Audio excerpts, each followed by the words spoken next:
You know, I was in the supermarket earlier, and I was being honest. This is just how it seems to me.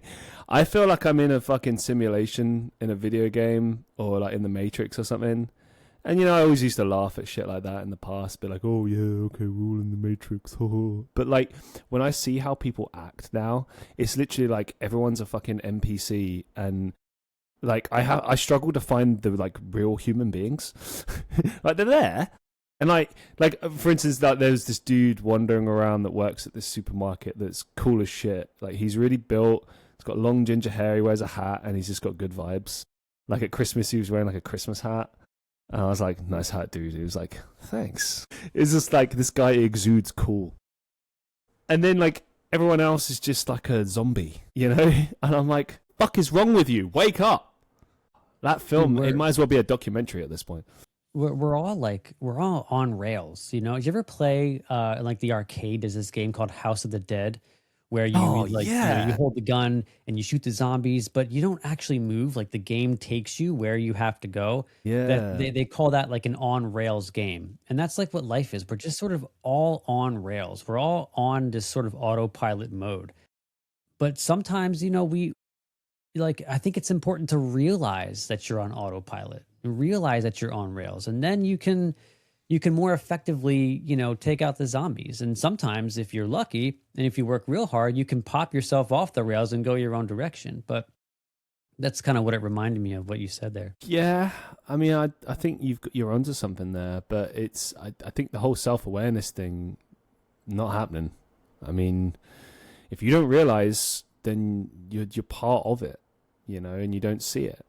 Like, you know, like I was in the lift earlier and I didn't have my phone on me. I'm just waiting, and this guy's just like, I was just watching him on the phone, just like dude, like he's just like this with the phone. And I was just thinking, like, he's a machine, obsessed with a machine, and that's all it is. There's no substance there. There's no human there. There's no spirit there.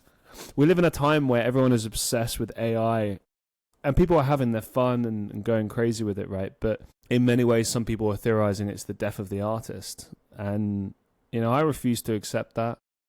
As an artist myself, I think from this moment till the day I die, I will always be an artist. And I don't care. I'll scream it off the rooftops, even if everyone tells me to shut up. But, like, AI will not kill dead what has existed for thousands and thousands of years. Art is often the speech of those who are unheard, the dying words from a dying man who never got to really live the life the way he wanted to live it.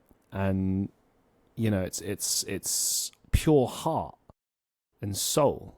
And you can't create that with a computer program, you know. And I don't want to get into a big discussion about AI with you, but I think I do like the topic.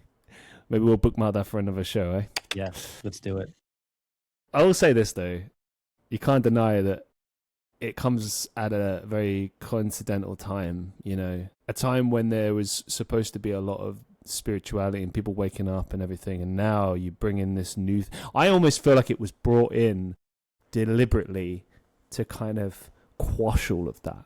To be like, oh, people are waking up. Let's give them something that will completely shut them down and make them mindless drones, you know, because there's no thinking.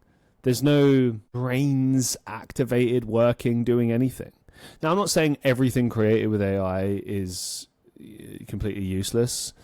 I use it a little bit with the podcast, just for little things. I think it's great as a tool, but it's being used to replace everything, to generate art, which I feel like that's unacceptable. I really do. I feel like it's cheating.